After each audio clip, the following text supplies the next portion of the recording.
आज हम बात करने जा रहे हैं एप्लीकेशंस ऑफ रेजोनेंस इफेक्ट की। तो बच्चों, रेजोनेंस इफेक्ट में सबसे पहले आप बॉन्ड ऑर्डर को कैलकुलेट कर सकते हैं बच्चों। रेजोनेंस से, बाय रेजोनेटिंग स्ट्रक्चर से आप बॉन्ड ऑर्डर को कैलकुलेट कर सकते हैं बच्चों। तो बॉन्ड ऑर्डर जो है, अगर मान लीजिए डाई एटॉमिक मॉलिक्यूल है बच्चों, डाई एटॉमिक मॉलिक्यूल अगर है जैसे O2, तो आप जानते हैं इसका बॉन्ड ऑर्डर होगा 2। अगर N2 है तो बॉन्ड ऑर्डर हो जाएगा 3। ठीक है, तो ये आप कहां से पता लगाते हैं? तो आप MOT से या मॉलिक्यूलर ऑर्बिटल थ्योरी से पता लगाते हैं बच्चों। लेकिन अगर मान लीजिए रेजोनेटिंग स्ट्रक्चर्स हैं,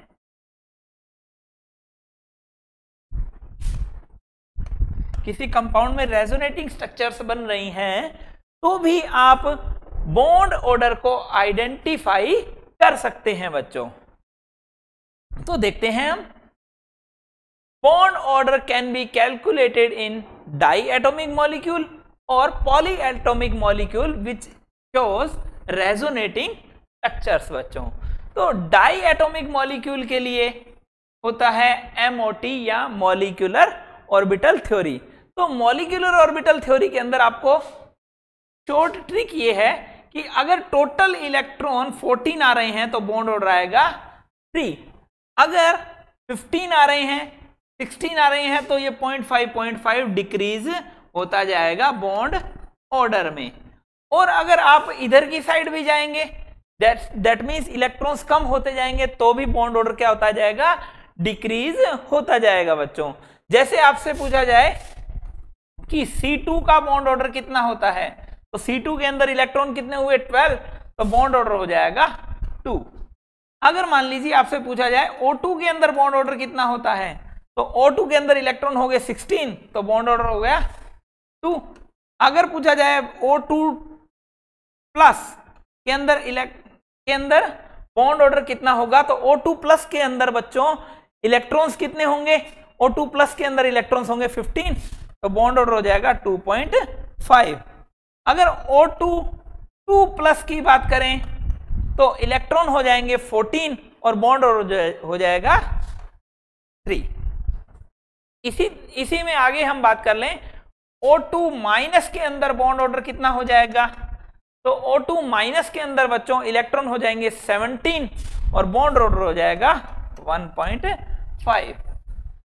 तो बच्चों, जैसे ही हम इधर की साइड मूव करें या इधर की साइड मूव करें, बॉन्ड ऑर्डर जो है वो 3 से डिक्रीज होता जा रहा है। That means bond order diatomic molecules में 3 से जो ज्यादा कभी भी नहीं हो सकता है।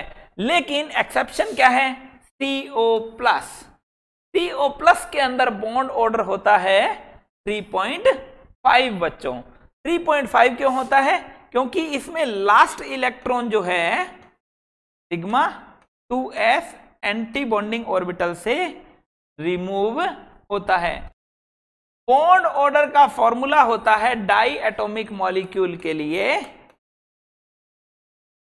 बॉन्डिंग मॉलिक्यूलर ऑर्बिटल्स के अंदर electrons minus anti bonding molecular orbitals में इलेक्ट्रॉन डिवाइडेड बाय 2। तो एंटी बॉन्डिंग मॉलिक्यूलर ऑर्बिटल से इलेक्ट्रॉन निकलेंगे तो माइनस कम हो जाएगा, ठीक है, और बॉन्ड ऑर्डर जो है वो इंक्रीज हो जाएगा बच्चों। ये सब चीजें आपने इनऑर्गेनिक केमिस्ट्री के अंदर केमिकल बॉन्डिंग वाले चैप्टर में पढ़ रखी है बच्चों। तो अब हम बात करेंगे रेजोनेटिंग स्ट्रक्चर से आप बॉन्ड ऑर्डर को कैसे कैलकुलेट कर सकते हैं। क्योंकि पॉली एटॉमिक मॉलिक्यूल्स जो रेजोनेटिंग स्ट्रक्चर्स शो करते हैं, उनके अंदर हम बॉन्ड ऑर्डर को कैसे कैलकुलेट कर सकते हैं बच्चों। तो यहां पर देखिए कि ओजोन की जो ये रेजोनेटिंग स्ट्रक्चर्स हैं, यहां पर पाई बॉन्ड आ जाएगा, ये स्ट्रक्चर बन जाएगी। अब इस रेजोनेटिंग स्ट्रक्चर में वापस ये इंटरचेंज हो जाएगा। तो इन दोनों रेजोनेटिंग स्ट्रक्चर्स के अलावा और कोई रेजोनेटिंग स्ट्रक्चर बन नहीं सकती है। तो अगर आपको इनको बॉन्ड ऑर्डर को कैलकुलेट करना होगा तो रेजोनेटिंग स्ट्रक्चर्स में कोई भी दो एटम्स को पकड़ लीजिए। आपने इन दोनों एटम्स को पकड़ लिया, इनके बीच में टोटल बॉन्ड कितने हैं? इनके बीच में यहां पर टोटल बॉन्ड है बच्चों 3 और टोटल रेजोनेटिंग स्ट्रक्चर्स कितनी है 2। तो बॉन्ड ऑर्डर कितना आ जाएगा बच्चों 1.5। इसी तरीके से आप बेंजीन के अंदर भी बॉन्ड ऑर्डर को कैलकुलेट कर सकते हैं। आप कोई भी दो एटम्स के बीच में टोटल नंबर ऑफ बॉन्ड कितने हैं, यहां पर भी 1 and 2 3 divided by total resonating structures कितनी है 2। तो बॉन्ड ऑर्डर यहां पर भी कितना आ जा रहा है 1.5 आ जाएगा बच्चों। अगर आपको बॉन्ड ऑर्डर कैलकुलेट करना हो तो डेफिनेशन क्या हो जाएगी, total number of bonds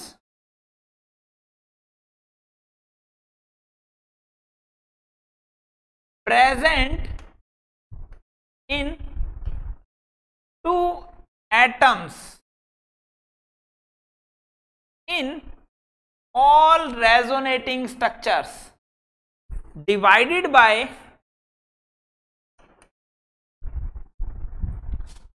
total resonating structures। तो आप इस तरीके से क्या कर सकते हैं, बॉन्ड ऑर्डर को कैलकुलेट कर सकते हैं। तो बेंजीन का या ओजोन का अगर आपको बॉन्ड ऑर्डर निकालने को आए तो बॉन्ड ऑर्डर कितना हो जाएगा 3/2, दैट मीन्स 1.5 बॉन्ड ऑर्डर हो जाएगा बच्चों। अब इसी में आगे चले बच्चों, तो ये है बच्चों CO3 -। अब CO3 के अंदर आपको बॉन्ड ऑर्डर कैलकुलेट करना हो तो आप क्या करेंगे, कोई भी दो एटम को पकड़ लीजिए। ऐसा जरूरी नहीं है कि आप इसी को पकड़ें, आप इन दोनों को भी पकड़ सकते हैं। अब इन दोनों एटम्स के बीच में टोटल नंबर ऑफ बॉन्ड्स कितने हैं 2 1 and 1 4 and total resonating structures कितनी हैं 3।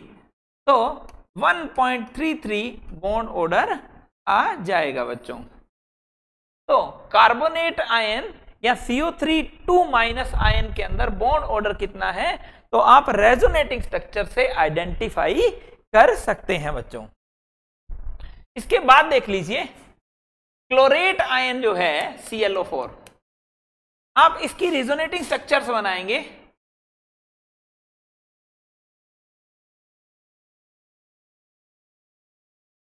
ClO-,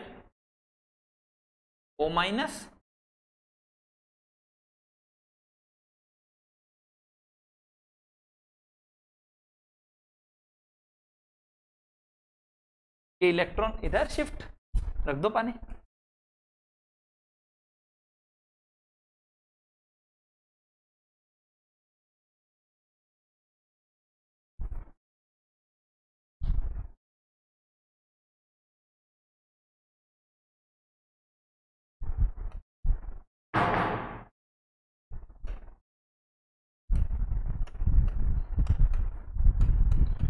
तो बच्चों टोटल रेजोनेटिंग स्ट्रक्चर्स कितनी बनी हैं 4 रेजोनेटिंग स्ट्रक्चर्स।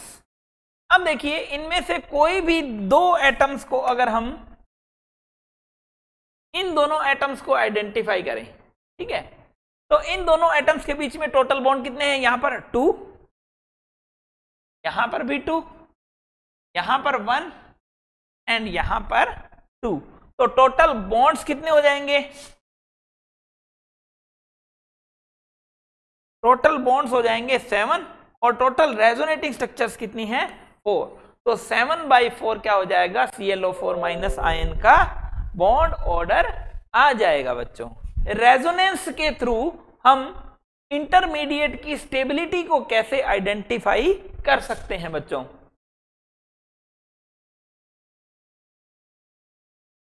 तो बच्चों हम जानते हैं इंटरमीडिएट्स जो है कार्बोकैटायन, कार्ब एनायन और फ्री रेडिकल, इन तीनों की स्टेबिलिटी को रेजोनेंस से हम आइडेंटिफाई कर सकते हैं। तो यहां पर देखिए बच्चों,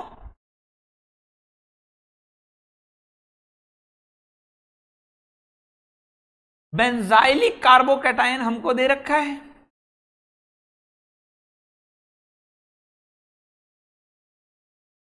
बेंजाइलिक कार्बोकैटायन हमको दे रखा है, और अगर हमें इसकी रेजोनेटिंग स्ट्रक्चर्स बनानी हो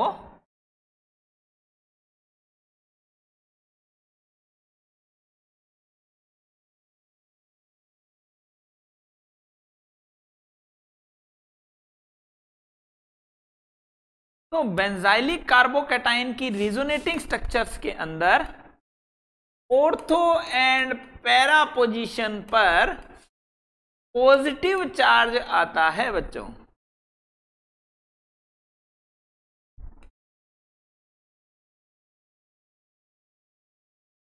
ऑर्थो एंड पैरा पोजीशन पर पॉजिटिव चार्ज आता है बच्चों। तो बच्चों यहां पर देखिए,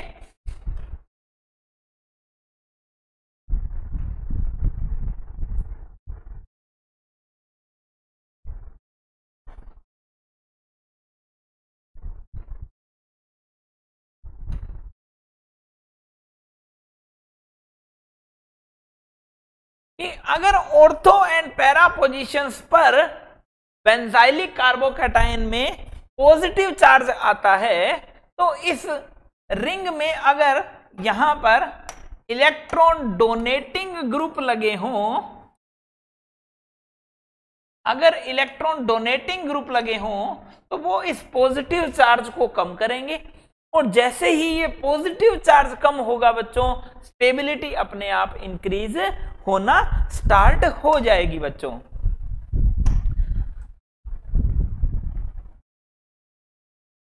और एग्जाम्पल देखिए बच्चों,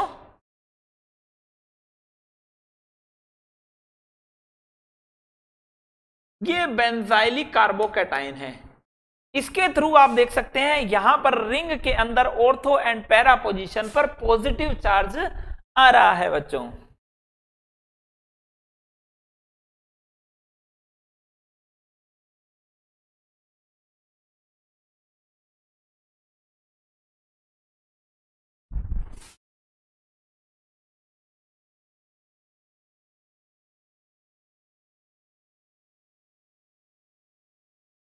अब देखिए, मैं 3 स्ट्रक्चर्स आपके सामने बना देता हूं। मैं यहां पर बीच से जोड़ रहा हूं ग्रुप को। बीच का मतलब ये जो जी है वो ऑर्थो, पैरा या मेटा किसी भी पोजीशन पर हो सकता है।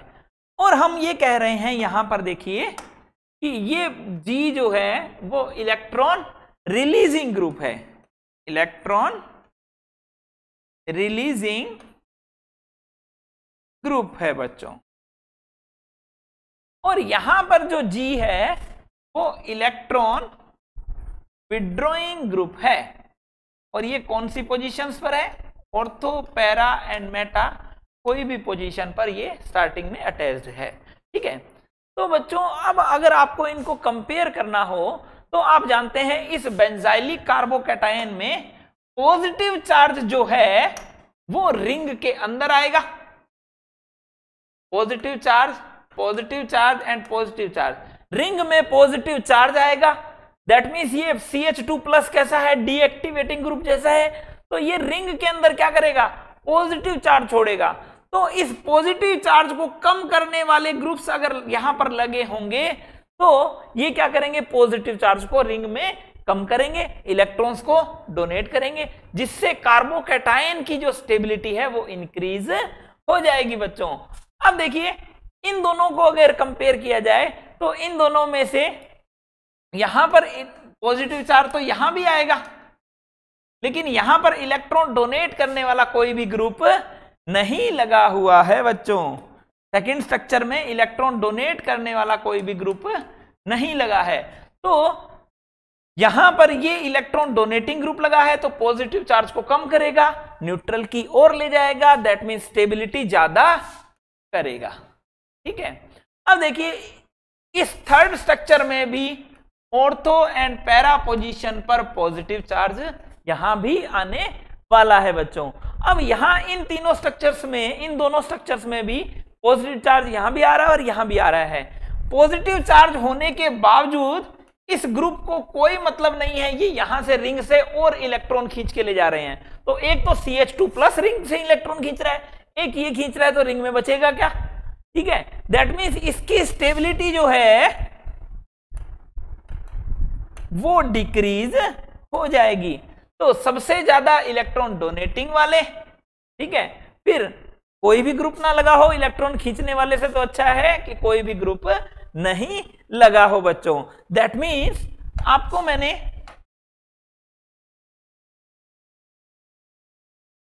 कार्बोकैटायन की स्टेबिलिटी के टाइम एक बात बताई थी, stability of carbocation directly proportional to +R, directly proportional to +H and directly proportional to +I बोला था।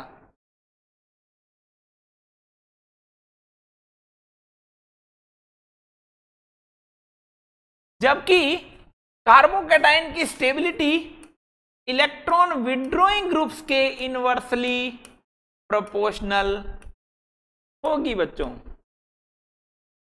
दैट मीन्स कार्बोकैटायन की स्टेबिलिटी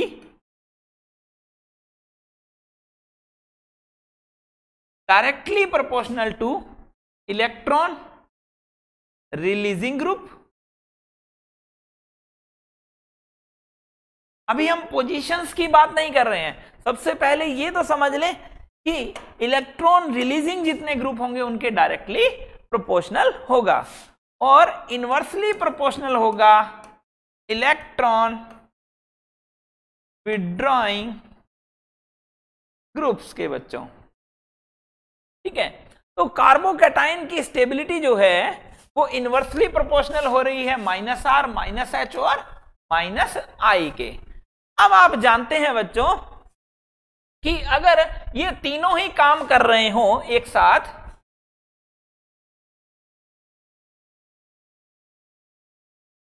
तो रेजोनेंस हमेशा हाइपर कॉन्जुगेशन पर डोमिनेंट होगा और हाइपर कॉन्जुगेशन हमेशा इंडक्टिव इफेक्ट पर डोमिनेंट होगा बच्चों। तो यहां पर देखिए, मैं आपसे क्वेश्चन लिख देता हूं।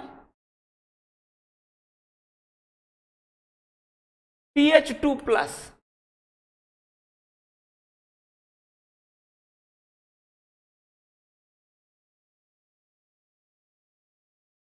CH3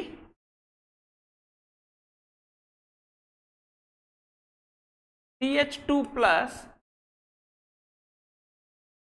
CH3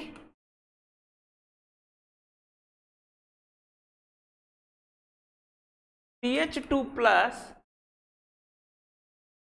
CH3 and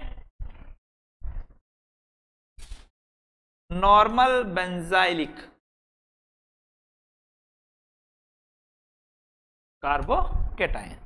तो इन चारों स्ट्रक्चर्स को अगर बोला जाए, ये स्ट्रक्चर है A, ये स्ट्रक्चर है B, ये C एंड ये D स्ट्रक्चर है बच्चों। तो अगर पूछा जाए कि इन चारों स्ट्रक्चर्स में से सबसे ज्यादा स्टेबल स्ट्रक्चर कौन सी है बच्चों, तो आप देखिए, आप सबसे पहले ये जो ग्रुप्स लगे हुए हैं वो इलेक्ट्रॉन डोनेटिंग ग्रुप्स हैं, वो इलेक्ट्रॉन डोनेटिंग ग्रुप्स हैं, और दैट मीन्स ये +R और इनका यहां क्या होने वाला है, +H इफेक्ट होने वाला है। ठीक है, दैट मीन्स ये जो है वो +H और +I इफेक्ट यहां पर शो करेंगी। तो हम ये बोल सकते हैं कि कार्बोकैटायन का स्टेबिलिटी है वो इनसे तो इन तीनों का ज्यादा ही होगा। अब बच्चों यहां पर देखिए कि यहां पर हम बात करें तो ये होगा +H इफेक्ट और +I इफेक्ट। यहां पर काम करेगा सेकेंड स्ट्रक्चर के अंदर +H effect and +I effect. Meta position पर कभी भी +H इफेक्ट काम नहीं करता, तो ओनली प्लस आई इफेक्ट ही काम करेगा बच्चों। तो यहां पर कुल मिला के ये क्या कर रहे हैं, plus I effect, that means electron releasing effect है। इलेक्ट्रॉन रिलीजिंग इफेक्ट है तो रिंग के अंदर जो ऑर्थो और पैरा पर पॉजिटिव चार्ज आएगा उसको क्या करेंगे, कम करेंगे, और स्टेबिलिटी को इंक्रीज करेंगे बच्चों। तो स्टेबिलिटी का अगर ऑर्डर पूछा जाए तो यहां पर देखिए इन दोनों के अंदर प्लस एच इफेक्ट काम कर रहा है, और थर्ड स्ट्रक्चर के अंदर ओनली प्लस आई इफेक्ट ही काम कर रहा है बच्चों।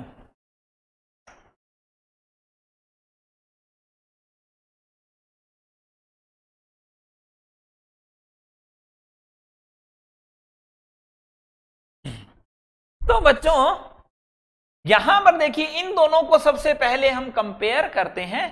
प्लस एच इफेक्ट जो है वो दोनों में सेम लगता है, प्लस एच इफेक्ट जो है वो सेम, या हम ये बोल सकते हैं इक्वल इंटेंसिटी से काम कर रहा है। ऑर्थो एंड पैरा पोजीशन पर इक्वल इंटेंसिटी से काम करता है। तो प्लस एच इफेक्ट तो दोनों में बराबर हो गया। अब देखिए प्लस आई इफेक्ट की बात करें तो प्लस आई इफेक्ट किस में ज्यादा करेगा, प्लस आई इफेक्ट डिपेंड करेगा डिस्टेंस के ऊपर। तो प्लस आई इफेक्ट यहां पर ज्यादा होगा, तो सबसे ज्यादा स्टेबिलिटी होगी ए स्ट्रक्चर की। और ए स्ट्रक्चर के बाद हम बात करें तो बी और सी में से यहां प्लस आई ज्यादा लग रहा है लेकिन यहां प्लस एच लग ही नहीं रहा, तो यहां प्लस एच के अकॉर्डिंग आंसर होगा, तो आंसर बी। उसके बाद में आंसर सी और सबसे कम आंसर हो जाएगा डी। तो ये बेंजाइलिक कार्बोकैटायन की स्टेबिलिटी का ऑर्डर हो जाएगा बच्चों। तो बच्चों आप यहां पे जानते हैं कि NO2 जो ग्रुप है वो इलेक्ट्रॉन विड्रॉइंग ग्रुप है। दैट मीन्स ये क्या करेगा, रिंग में से पॉजिटिव चार्ज को खींचेगा। अब ये देखो एक तो CH2+ खींच रहा है और एक NO2 भी खींच रहा है, तो ये दोनों इलेक्ट्रॉन विड्रॉइंग ग्रुप होंगे, तो रिंग के ऊपर क्या आएगा, पॉजिटिव चार्ज इंक्रीज होगा और स्टेबिलिटी डिक्रीज होगी बच्चों। तो यहां पर देखिए NO2 अगर मेटा पोजीशन पर लगा है तो ओनली माइनस आई इफेक्ट काम करेगा, क्योंकि रेजोनेंस एंड इंडक्टिव इफेक्ट जो है वो हमेशा ही ऑर्थो एंड पैरा पोजीशन पर काम करते हैं विद इक्वल इंटेंसिटी बच्चों। तो यहां पर माइनस एम और माइनस आई काम करेगा और यहां पर भी माइनस एम एंड माइनस आई काम करेगा। तो ओवरऑल ये जो तीनों ग्रुप्स हैं, ये जो तीनों स्ट्रक्चर्स हैं बच्चों, इन तीनों में ही इलेक्ट्रॉन विड्रॉइंग ग्रुप लगा हुआ है। दैट मीन्स पॉजिटिव चार्ज को वो इंक्रीज करेंगे रिंग के अंदर और स्टेबिलिटी को डिक्रीज करेंगे। तो इन सबसे अच्छा कौन हुआ, ए। तो ए की stability B, C and D से हमेशा ही ज्यादा होगी बच्चों। अब हम कंपेयर करें B structure, C structure and D structure को, तो बी में क्या है, माइनस एम इफेक्ट भी है, माइनस एम इफेक्ट भी है सी एंड डी में, जबकि यहां पर जो है ओनली माइनस आई है। तो यहां पर इलेक्ट्रॉन विड्रॉइंग नेचर जो है वो इन दोनों से कम होगी। तो दैट मीन्स ये कम खींचेगा तो वो कहेगा चलो ठीक है तुम ज्यादा स्टेबल हुए। दैट मीन्स ए और बी को कंपेयर करें तो ए, उसके बाद में बी। अब सी एंड डी स्ट्रक्चर को अगर हम कंपेयर करें बच्चों तो यहां पर देखिए माइनस एम इफेक्ट तो दोनों में सेम लगेगा ऑर्थो एंड पैरा पोजीशन पर, ठीक है। अब माइनस आई, यहां माइनस एम तो इन दोनों में बराबर ही है, अब माइनस आई किस में ज्यादा है, इसमें ज्यादा है। तो माइनस आई ज्यादा है तो ये इलेक्ट्रॉन ज्यादा खींचेगा तो स्टेबिलिटी ज्यादा कम होगी। दैट मीन्स सी की स्टेबिलिटी सबसे कम होगी बच्चों। तो इस तरीके से आप क्या कर सकते हैं, कार्बोकैटायन की स्टेबिलिटी के डिक्रीजिंग ऑर्डर में इनको सेट कर सकते हैं। ये डिफरेंट ग्रुप्स लगाएंगे और कार्बोकैटायन की स्टेबिलिटी के डिक्रीजिंग ऑर्डर में इनको सेट करेंगे। देखो सबसे पहले हम क्या करें, OCH3 ग्रुप को लगा के देखते हैं।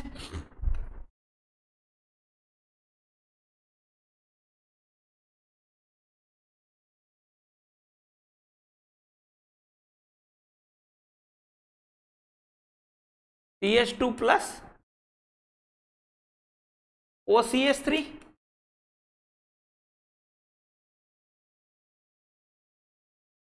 CH2 plus OCH3,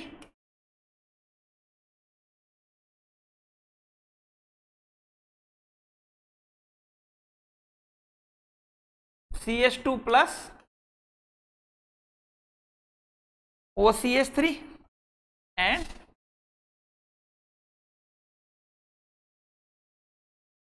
CH2 plus normal. तो बच्चों फर्स्ट स्ट्रक्चर को हम बोल रहे हैं ऑर्थो, ये हो जाएगा मेटा, ये हो जाएगा पैरा और ये हो जाएगा सिंपल। तो देखिए अगर OCH3 ग्रुप लगा हुआ है तो OCH3 ग्रुप क्या करता है, प्लस M इफेक्ट शो करेगा, ठीक है।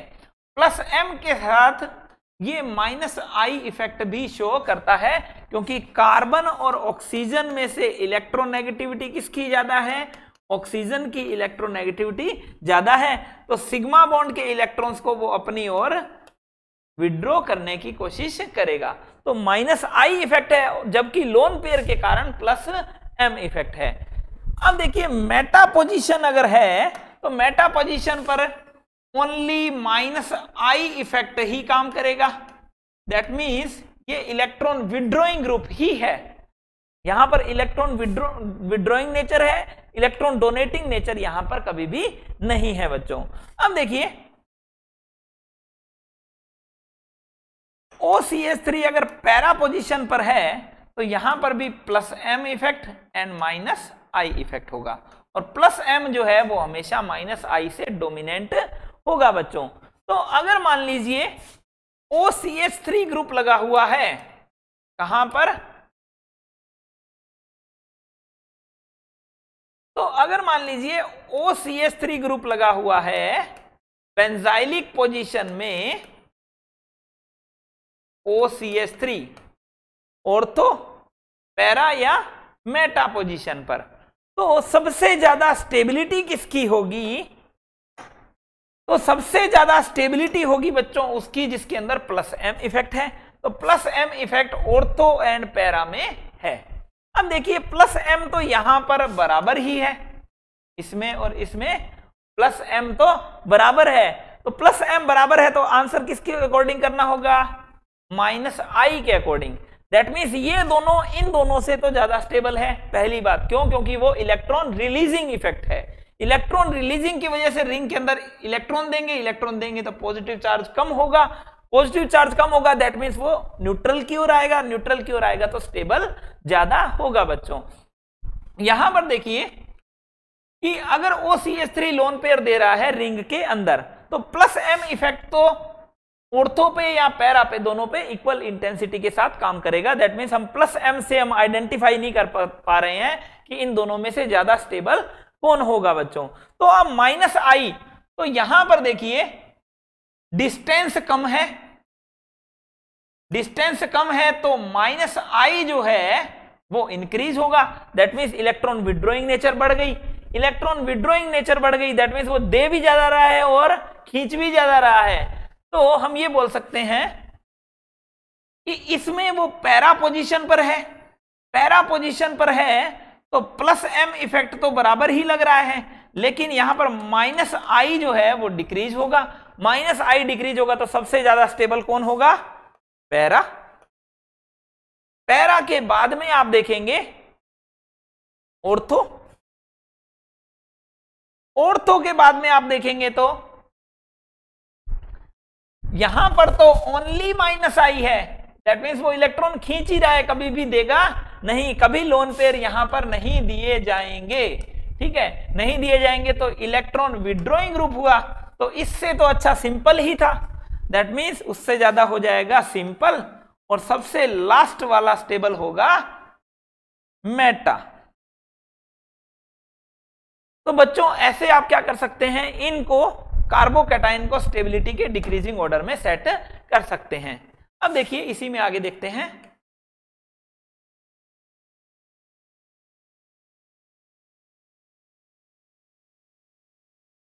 अगर मान लीजिए CH3 ग्रुप लगा हुआ है ऑर्थो पर, पैरा पर और मेटा पोजीशन पर। तो आप बना लीजिए।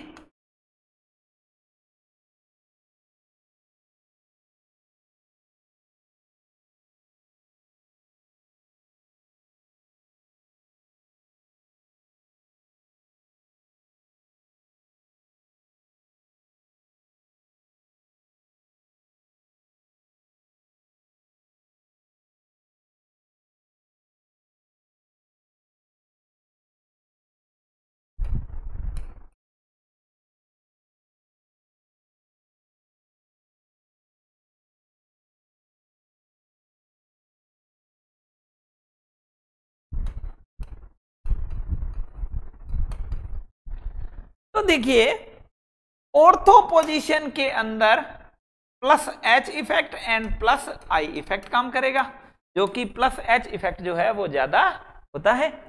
अब यहां पर देखिए, यहां पर ओनली प्लस आई इफेक्ट करेगा, यहां पर भी प्लस एच और प्लस आई काम करेगा, तो प्लस एच जो है वो ज्यादा इफेक्टिव होता है बच्चों। और जो नॉर्मल बेंजाइलिक ग्रुप है उसके अंदर कोई भी ग्रुप लगा हुआ नहीं है। तो सबसे ज्यादा स्टेबल कौन होगा? तो सबसे ज्यादा वो स्टेबल होगा जिसमें रिंग में पॉजिटिव चार्ज को कम करने के लिए इलेक्ट्रॉन डोनेट किए जाएंगे। अब डोनेट कौन करेगा? CH3 प्लस H, यहां पर भी प्लस H, प्लस I, यहां पर भी प्लस I। तो प्लस H तो ऑर्थो और पैरा पोजीशन पर दोनों पर सेम होता है। अब प्लस I यहां पर क्या है? प्लस I ज्यादा है, तो इंडक्टिव इफेक्ट जो है यहां पर ज्यादा होगा, इंडक्टिव इफेक्ट भी ज्यादा होगा। प्लस H तो दोनों में क्या है? प्लस H तो इक्वल है, लेकिन यहां पर प्लस I ज्यादा है, यहां पर प्लस I कम है। तो प्लस I ज्यादा होने की वजह से सबसे ज्यादा हो जाएगा ऑर्थो, फिर हो जाएगा पैरा। अब इन दोनों को कंपेयर करें तो यहां पर प्लस आई तो लग रहा है कम से कम कुछ ना कुछ तो इलेक्ट्रॉन दे ही रहा होगा, जबकि यहां पर कोई भी इलेक्ट्रॉन डोनेटिंग ग्रुप लगा नहीं हुआ है। तो मेटा और सबसे कम हो जाएगा सिंपल वाला। ठीक है, तो इस तरीके से आप क्या कर सकते हैं? कार्बोकैटायन की स्टेबिलिटी के डिक्रीजिंग ऑर्डर में इनको सेट कर सकते हैं बच्चों। तो बच्चों कार्बोकैटायन की स्टेबिलिटी का ऐसा क्वेश्चन आपके सामने आ सकता है। तो आप यहां पर देखेंगे, सबसे पहले तो आपको आइडेंटिफाई करना है कि इलेक्ट्रॉन डोनेटिंग जो ग्रुप होंगे वो पॉजिटिव चार्ज को कम करेंगे और स्टेबिलिटी को इंक्रीज करेंगे। That means stability is increased by plus M, plus H and plus I। और इन तीनों में से भी डोमिनेंट कौन होगा? प्लस M, प्लस H और प्लस I डोमिनेंट होगा। और inversely proportional to minus M, minus H and minus I। तो यहां पर डोमिनेंट कौन होगा? हमेशा M, H और I में से, चाहे प्लस M हो चाहे माइनस M हो, हमेशा मेसोमेरिक या रेजोनेंस इफेक्ट जो है वो हाइपर कॉन्जुगेशन से ज्यादा इफेक्टिव होगा, और हाइपर कॉन्जुगेशन जो है वो इंडक्टिव इफेक्ट से ज्यादा डोमिनेंट होगा बच्चों। तो यहां पर देखिए कुछ क्वेश्चन दिए गए हैं। CH3 का प्लस H इफेक्ट होता है और प्लस I इफेक्ट होता है, यहां पर भी प्लस H और प्लस I इफेक्ट होगा। जितना ज्यादा प्लस H या प्लस I इफेक्ट होगा, कार्बोकैटायन की स्टेबिलिटी उतनी ही ज्यादा इंक्रीज हो जाएगी। यहां पर भी प्लस H और प्लस I इफेक्ट होगा, यहां पर भी प्लस H और प्लस I इफेक्ट होगा। अब देखिए यहां पर जो है हमेशा only minus I plus I effect ही काम करेगा। क्यों? क्योंकि ये मेटा पोजीशन पर है, ये भी मेटा पोजीशन पर है और ये भी मेटा पोजीशन पर, तो खाली प्लस I इफेक्ट ही यहां पर काम करेगा बच्चों। तो यहां पर देखिए इन सभी को अगर आपको स्टेबिलिटी के डिक्रीजिंग ऑर्डर में सेट करना है तो सबसे पहले आप देखेंगे कि प्लस H जो है यहां पर 3 अल्फा H है, यहां पर भी 3 अल्फा H है और यहां पर भी 3 अल्फा H है, जबकि यहां पर कितने हैं 2 अल्फा H हैं। तो ये 3 अल्फा H होने की वजह से यहां पर hyper conjugation plus H effect ज्यादा आएगा एज कंपेयर टू ये। ठीक है, तो और इन तीनों में से भी प्लस H का ऑर्डर क्या होता है आप जानते हैं, प्लस H का ऑर्डर होता है CH3 का सबसे ज्यादा, फिर CD3 का और फिर CT3 का प्लस H का ऑर्डर होता है बच्चों। तो सबसे ज्यादा स्टेबल कौन हो गई स्पीसीज, सबसे ज्यादा स्टेबल हो गई ए के बाद में देखिए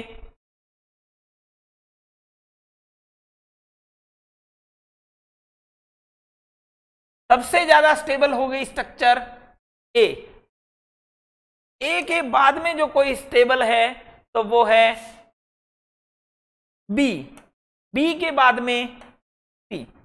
अब देखिए बच्चों यहां पर आप कहोगे कि यहां तो H था सर, यहां तो T था, ठीक है, लेकिन यहां पर 3 तो हैं, 3 होने की वजह से 3 अल्फा H का हाइपर कॉन्जुगेशन ज्यादा होगा इससे। ठीक है, तो स्ट्रक्चर डी जो है वो लेस स्टेबल होगी बच्चों। अब देखिए यहां पर ओनली प्लस I इफेक्ट लगेगा, प्लस H इफेक्ट लगेगा ही नहीं।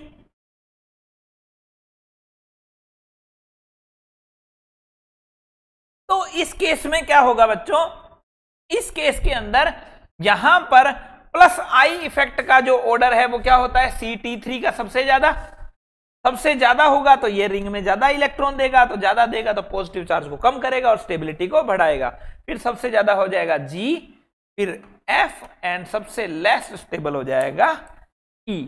तो इस तरीके से आपको क्या करना है, कार्बोकैटायन की स्टेबिलिटी का डिक्रीजिंग ऑर्डर में इनको सेट करना है बच्चों। यहां पर देखिए इसके अंदर हमने प्लस R वाले भी घुसा दिए, माइनस R वाले भी घुसा दिए, प्लस H वाले माइनस H वाले सभी हमने यहां पर कार्बोकैटायन की स्टेबिलिटी का डिक्रीजिंग ऑर्डर में आपको इनको सेट करना है। तो अगर मैं इनको first, second, third, fourth, fifth, sixth and seventh बोलूं तो यहां पर देखिए बच्चों, यहां पर NO2 का minus M and minus I लगेगा और माइनस M ज्यादा इफेक्टिव होगा बच्चों। यहां पर इसका प्लस M और माइनस I लगेगा और यहां पर ये प्लस M जो है वो ज्यादा इफेक्टिव होगा। दैट मीन्स ये तो इलेक्ट्रॉन विड्रॉइंग ग्रुप है और ये इलेक्ट्रॉन रिलीजिंग ग्रुप है। यहां पर देखिए बच्चों ये प्लस H इफेक्ट और प्लस I इफेक्ट। अब ये मेटा पोजीशन पर है तो ये हमेशा सिर्फ क्या शो कर सकता है, माइनस I इफेक्ट।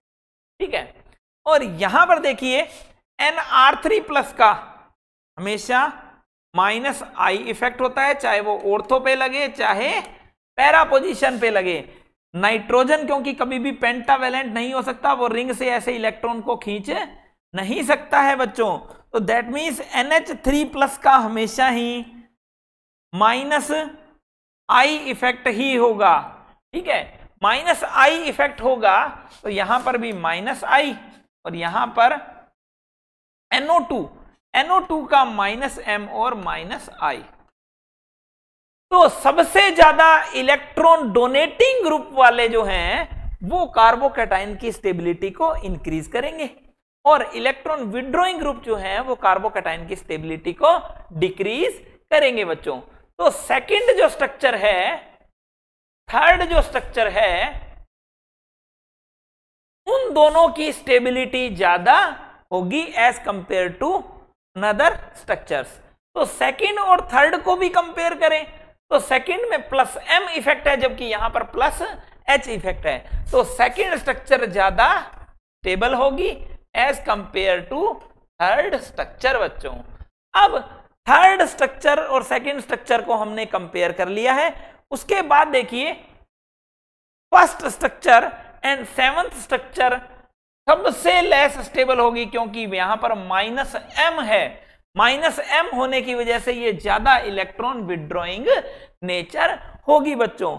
अब यहां पर देखिए इन दोनों की जो फर्स्ट एंड सेवंथ स्ट्रक्चर की स्टेबिलिटी सबसे ही कम होने वाली है। तो बचे कौन से? Fourth, fifth and sixth. Fourth, fifth and sixth में -i का ऑर्डर आप जानते हैं, सबसे पहले NF3 प्लस, फिर NR3 प्लस, ठीक है, और उसके बाद में NH3 प्लस, और NH3 प्लस के बाद में OR का होता है, फिर OH का होता है, जानते हैं आप, ठीक है, -i का ऑर्डर। तो -i किसका ज्यादा हुआ?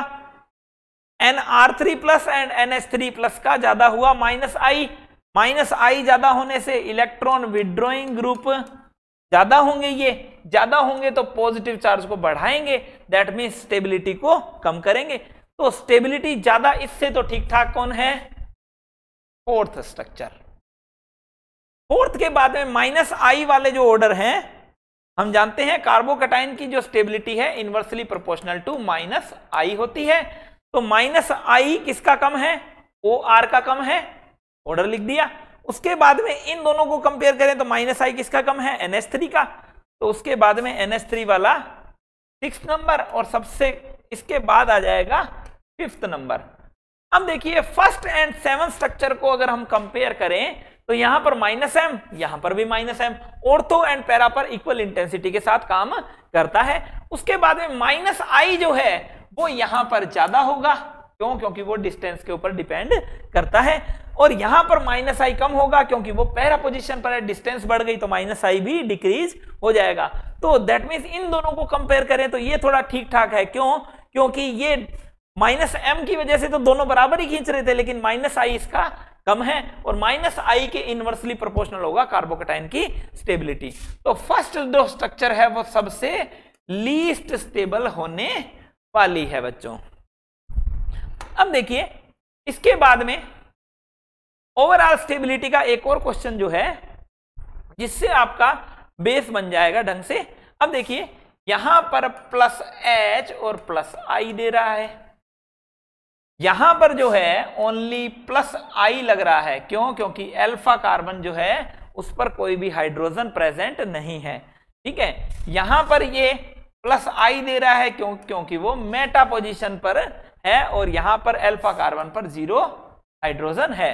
यहां पर ये मेटा पोजीशन की होने की वजह से ओनली +I दे रहा है, ठीक है। यहां पर भी +I लग रहा है, और यहां पर भी +I लग रहा है। अब देखिए बच्चों, इसके साथ ही हम दो और जोड़ देते हैं यहां पर।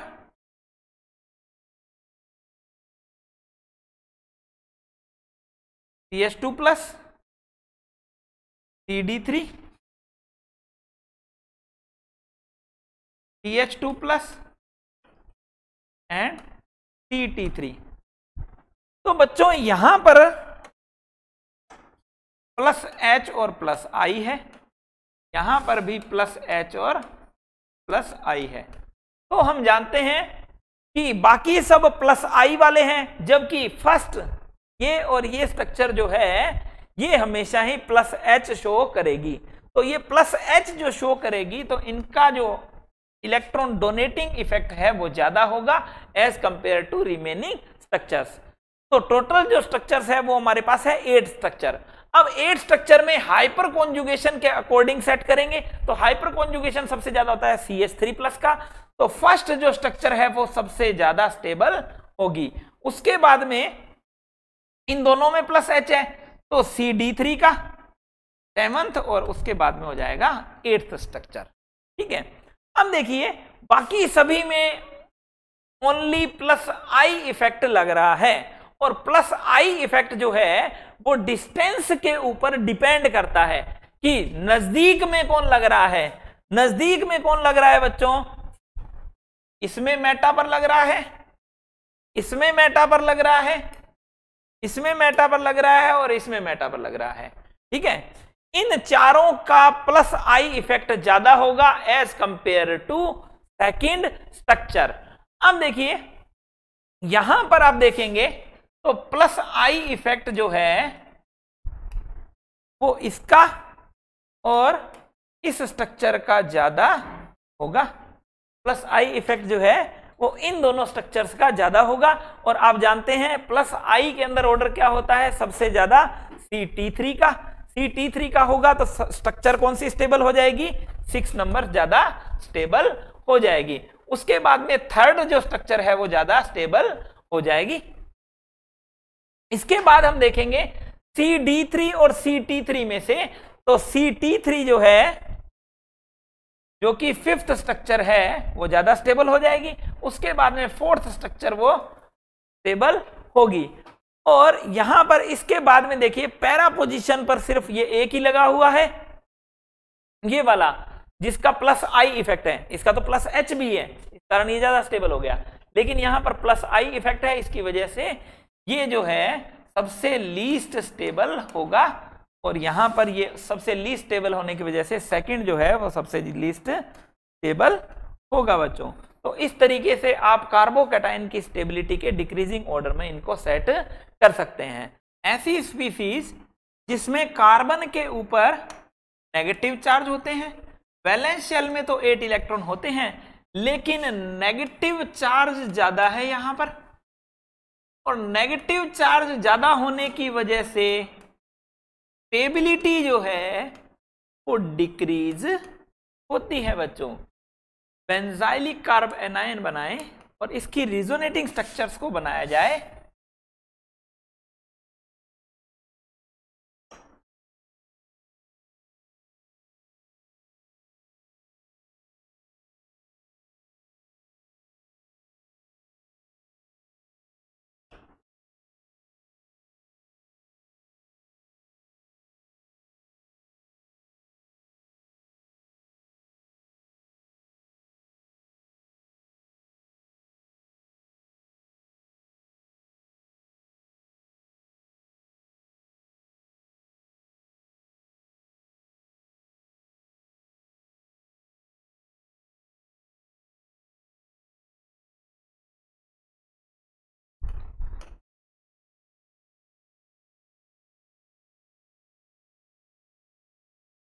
तो बच्चों बेंजाइलिक कार्ब एनायन की रिजोनेटिंग स्ट्रक्चर से हमें यह पता चल रहा है कि बेंजीन रिंग के अंदर नेगेटिव चार्ज आ रहा है ऑर्थो एंड पैरा पोजीशन पर। बेंजाइलिक कार्ब एनायन में ऑर्थो एंड पैरा पोजीशंस पर नेगेटिव चार्ज आ रहा है बच्चों। अब इस नेगेटिव चार्ज की वजह से स्टेबिलिटी डिक्रीज होगी, क्योंकि ये रिंग में देगा तो negative charge ortho and para positions पर आएगा। तो अगर यहां पर इलेक्ट्रॉन विड्रॉइंग ग्रुप लगा हो तो कार्ब एनायन की स्टेबिलिटी जो है इंक्रीज होगी। क्यों? क्योंकि electron withdrawing group negative charge को खींच लेगा, जिसके कारण स्टेबिलिटी जो है कार्ब एनायन की इंक्रीज हो जाएगी बच्चों। तो अगर हम कंपेयर करें बच्चों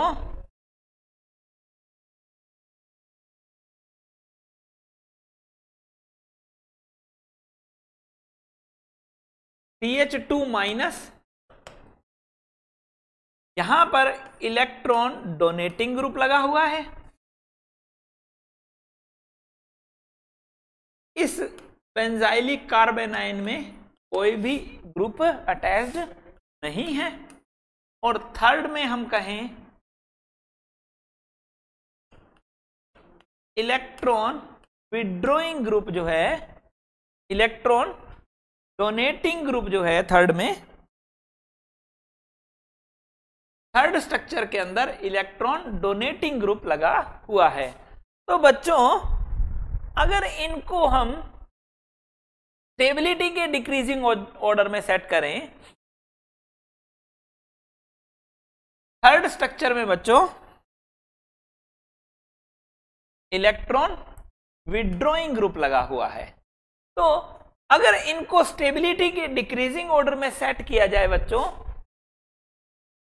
तो हम देखेंगे कि नेगेटिव चार्ज आ रहा है ऑर्थो एंड पैरा पोजीशन पर।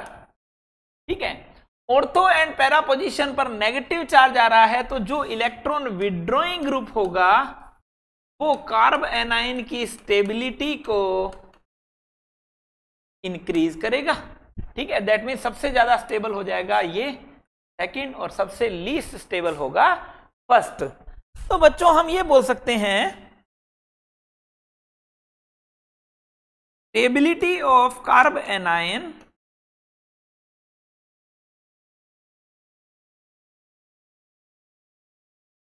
Directly proportional to -R -H and -I।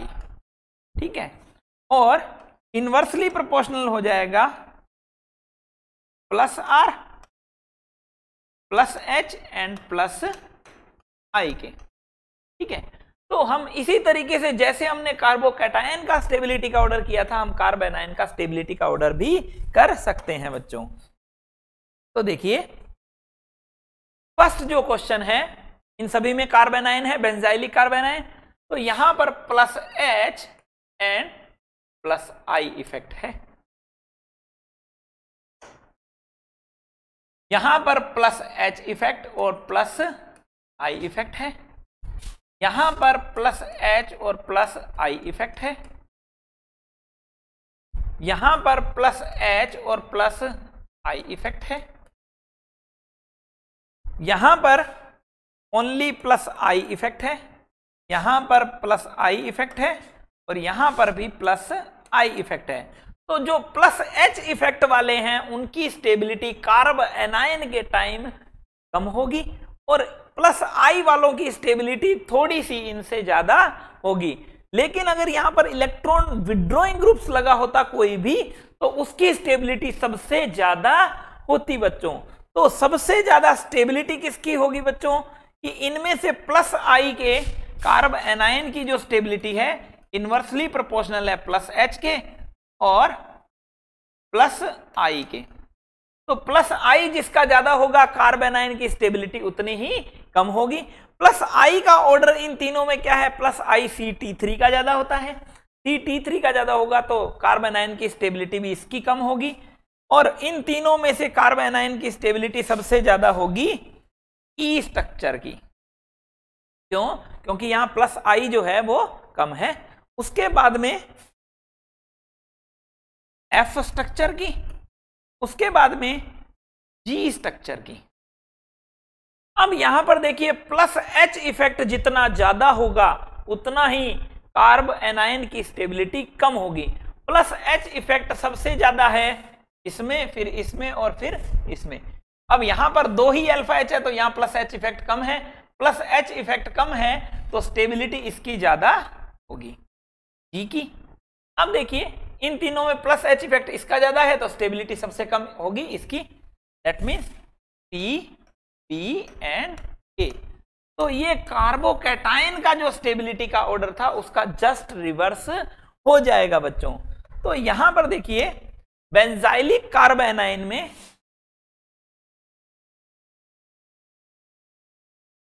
अगर बेंजाइलिक कार्ब एनाइन है आपके पास और बेंजाइलिक कार्ब एनाइन में OCH3 ग्रुप लगा हुआ है, ऑर्थो, मेटा, पैरा एंड एक पोजीशन जो है वो है सिंपल। तो ऑर्थो एंड पैरा पोजीशन पर +M इफेक्ट और -I इफेक्ट होगा।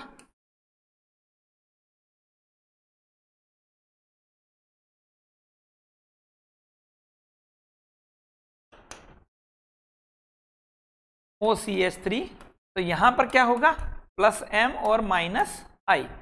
दैट मीन्स ये इलेक्ट्रॉन रिलीजिंग ग्रुप है, इलेक्ट्रॉन रिलीजिंग ग्रुप है तो स्टेबिलिटी अपने आप डाउन हो जाएगी।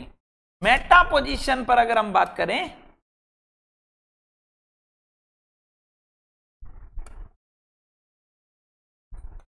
तो यहां पर ओनली -I इफेक्ट है। तो ये जो है वो इलेक्ट्रॉन विड्रॉइंग ग्रुप हुआ, ठीक है। उसके बाद पैरा पे बात करेंगे।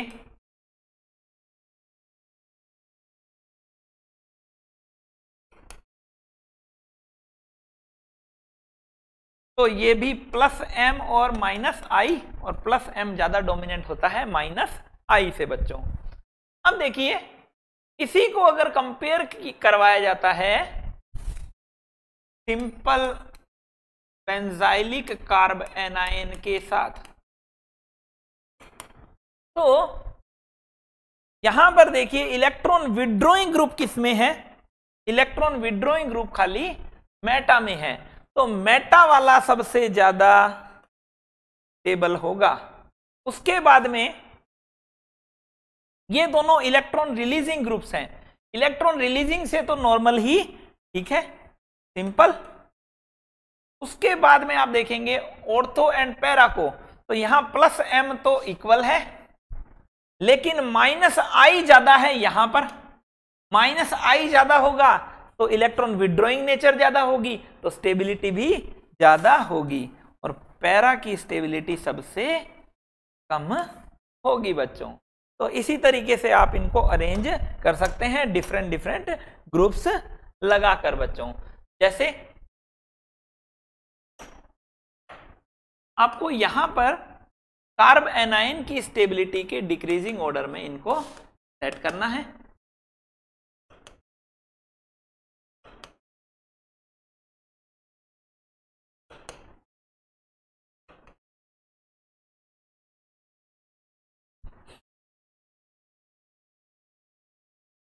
तो बच्चों यहां पर देखिए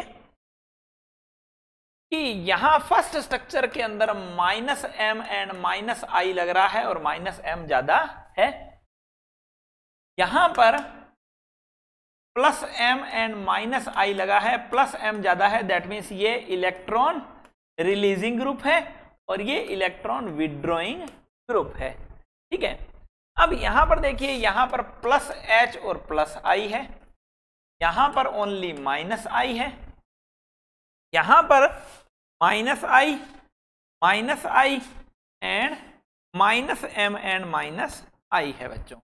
तो बच्चों यहां पर देखेंगे टोटल स्ट्रक्चर जो है 1 2 3 4 5 6 7 है, तो 7 स्ट्रक्चर में से माइनस एम किस में ज्यादा लग रहा है, फर्स्ट एंड 7th स्ट्रक्चर में। अब फर्स्ट स्ट्रक्चर में और 7th स्ट्रक्चर को अगर हम कंपेयर करें तो माइनस एम तो इक्वल है, ठीक है। अब माइनस आई किस में ज्यादा है, तो माइनस आई इसमें ज्यादा है, दैट मीन्स कार्ब एनायन के टाइम सबसे ज्यादा स्टेबल कौन है, फर्स्ट, और उसके बाद कोई स्टेबल है तो वो है 7th स्ट्रक्चर। अब 7th स्ट्रक्चर के बाद में आप देखेंगे कि इलेक्ट्रॉन विड्रॉइंग ग्रुप कौन कौन से हैं, माइनस एम वाले तो हमने देख लिए, उसके बाद में माइनस आई वाले कौन कौन है, 4th 5th and 6th structure. तो 4th 5th and 6th structure में आप देखेंगे कि माइनस आई डिपेंड करता है डिस्टेंस पे, डीएनपी रूल आपने देखा था। तो डीएनपी रूल क्या है, सबसे पहले डिस्टेंस जो है वो डोमिनेंट होती है नंबर पर, फिर नंबर डोमिनेंट होता है पावर पर। तो यहां पर देखिए डिस्टेंस जो है इन दोनों की डिस्टेंस कम है, 4th एंड 5th स्ट्रक्चर की, तो इनकी डिस्टेंस कम है बच्चों, तो माइनस आई ज्यादा होगा। अब माइनस आई इन दोनों में से ज्यादा किसका होगा, तो NR3 प्लस का माइनस आई ज्यादा होगा, तो माइनस आई ज्यादा होगा तो कार्ब एनायन की स्टेबिलिटी इंक्रीज हो जाएगी 5th, उसके बाद में हो जाएगा 4th। अब देखिए 6th जो स्ट्रक्चर है उसके अंदर माइनस आई ज्यादा है, अब माइनस आई ज्यादा है तो ये भी क्या हो जाएगा 6th स्ट्रक्चर। अब देखिए इसके बाद जो बच रही है स्ट्रक्चर वो बच रही है इलेक्ट्रॉन डोनेटिंग वाली। तो इलेक्ट्रॉन डोनेटिंग ग्रुप जो है वो कम से कम होने चाहिए, यहां पर है प्लस एम और यहां पर है प्लस एच, तो सेकंड और थर्ड स्ट्रक्चर में प्लस एच ही ठीक है। प्लस एच का मतलब वो दे रहा है तो कम दे रहा है, जबकि ये क्या दे रहा है, ज्यादा इलेक्ट्रॉन दे रहा है, जिसके कारण नेगेटिव चार्ज रिंग में आएगा यहां पे ज्यादा, तो स्टेबिलिटी अपने आप डाउन आ जाएगी। तो थर्ड स्ट्रक्चर जो है वो सेकंड स्ट्रक्चर से ज्यादा स्टेबल है। ठीक है, तो इस तरीके से आप क्या कर सकते हैं, कार्ब एनायन की स्टेबिलिटी के डिक्रीजिंग ऑर्डर में भी इनको बता सकते हैं। अब देखिए नेक्स्ट जो क्वेश्चन है उसके अंदर भी हम कार्ब एनायन की स्टेबिलिटी का डिक्रीजिंग ऑर्डर पूछा जाए तो आप इनको कार्ब एनायन की स्टेबिलिटी के डिक्रीजिंग ऑर्डर में सेट करेंगे। तो कार्बोकैटायन का डिक्रीजिंग ऑर्डर है उसका जस्ट रिवर्स आएगा बच्चों। देखिए कैसे कि आप जानते हैं कार्ब एनायन की स्टेबिलिटी डायरेक्टली प्रोपोर्शनल होगी इलेक्ट्रॉन विड्रॉइंग ग्रुप और इनवर्सली प्रोपोर्शनल होगी इलेक्ट्रॉन रिलीजिंग ग्रुप।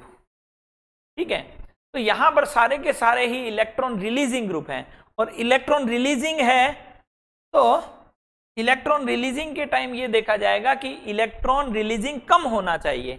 अब देखिए यहां पर है प्लस H और प्लस I, यहां पर है प्लस I, यहां पर है प्लस I, यहां पर है प्लस I, यहां पर है प्लस I, यहां पर भी प्लस I, अब यहां पर प्लस H और यहां पर कोई भी ग्रुप लगा हुआ नहीं है। ठीक है, तो सबसे ज्यादा स्टेबल तो वही है क्योंकि इनमें सभी में क्या है, ग्रुप्स लगे हुए हैं जो इलेक्ट्रॉन को डोनेट कर रहे हैं बच्चों। तो सबसे ज्यादा जो स्टेबल है second, third, fourth, fifth, seven, six, 4 और 4 8 स्ट्रक्चर है। तो 8th जो स्ट्रक्चर है वो सबसे ज्यादा स्टेबल है क्योंकि उसके अंदर कोई भी ग्रुप नहीं लगा हुआ है। ठीक है, अब देखिए उसके बाद देखा जाएगा प्लस I वाले ग्रुप, और प्लस I भी होना चाहिए कम। क्यों? प्लस I डिपेंड करता है, प्लस I जो है वो डिपेंड करता है डिस्टेंस के ऊपर। तो प्लस I जो है सबसे कम किस में लग रहा है, सेकंड स्ट्रक्चर में लग रहा है। तो सबसे ज्यादा स्टेबल हो गया 8th के बाद आ जाएगा सेकंड। अब प्लस I का ऑर्डर आप देखेंगे तो प्लस I किन में ज्यादा लग रहा है, सभी मेटा पर पोजीशन पर हैं, ये मेटा पर, ये मेटा पर, ये मेटा पर और ये मेटा पर। अब इन 4 पोजीशन को अगर आप चेक करें तो यहां पर CD3 और CT3 का प्लस I कम है और उन दोनों में से भी प्लस I किसका कम है, CD3 का कम है। दैट मीन्स 4th स्ट्रक्चर जो है वो ज्यादा स्टेबल होगी। उसके बाद में जो है 5th स्ट्रक्चर जो है वो ज्यादा स्टेबल होगी। अब देखिए इन दोनों को अगर आप कंपेयर करेंगे तो CT3 का प्लस I ज्यादा है, प्लस I ज्यादा है तो स्टेबिलिटी कम हो जाएगी। दैट मीन्स स्ट्रक्चर नंबर 6 जो है वो लीस्ट स्टेबल है as compare to 3rd structure है। तो इन दोनों में से प्लस H किस में ज्यादा है, प्लस H इसमें ज्यादा है, प्लस H ज्यादा है तो स्टेबिलिटी कम होगी। तो 7th स्ट्रक्चर जो है ज्यादा और सबसे लीस्ट स्टेबल जो है वो 1st स्ट्रक्चर हो जाएगी। तो इस तरीके से आपको कार्ब एनायन की स्टेबिलिटी के डिक्रीजिंग ऑर्डर में इनको सेट करना है बच्चा।